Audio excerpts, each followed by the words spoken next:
نہیں کیا جائے گا، کیونکہ وہاں وہ لوگ بھی ہوں گے جو بغیر حساب کتاب جنت میں داخل ہوں گے.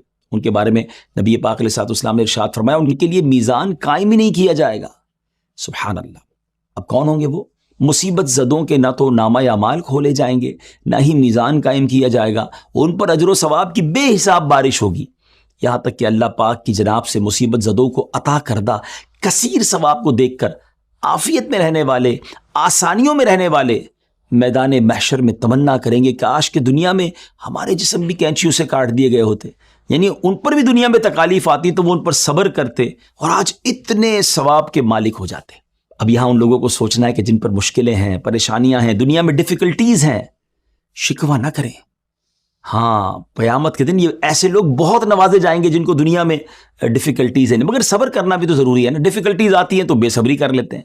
تو اللہ پاک مجھے اور آپ کو صبر بھی نصیب فرمائے. ویورز، حقوق العباد میں کوتاہی کرنے والوں کا معاملہ آخرت میں بڑا خطرناک ہوگا، بہت برا ہوگا.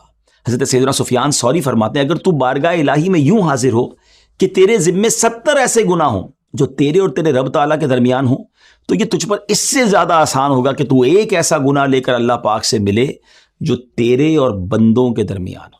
اب غور کیجئے، 70 گناہ اللہ کے کیے اس سے زیادہ خطرناک یہ کہ ایک گناہ جو ہے وہ بندوں اور ہمارے درمیان ہو.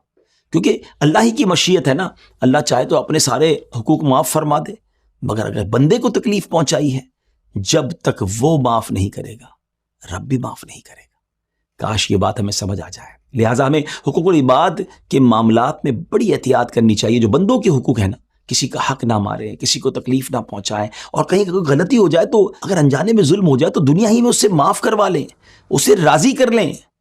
لیکن یاد رکھیے اگر دنیا ہی میں نامہ اعمال سے یہ برائی صاف نہ کی نا، تو آخرت میں کہیں میزان میں ایسا معاملہ نہ ہو جائے کہ انہیں راضی کرنے کے لیے ہمیں اپنی نیکیاں دینی پڑ جائیں.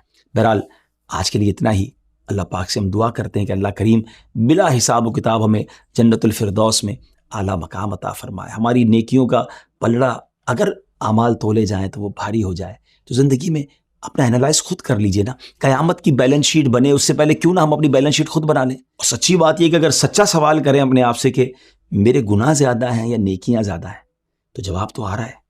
تو اب نیکیوں کا پلڑا اگر بھاری کرنا ہے تو ایسے اعمال کیجئے کہ نیکیوں کا پلڑا بھاری ہونے لگ جائے. اللہ مجھے بھی عمل کی توفیق عطا فرمائے، آپ کو بھی نصیب فرمائے. اگلے ایپیسوڈ میں قیامت کے بعد کے احوال انشاءاللہ مزید بیان کریں گے.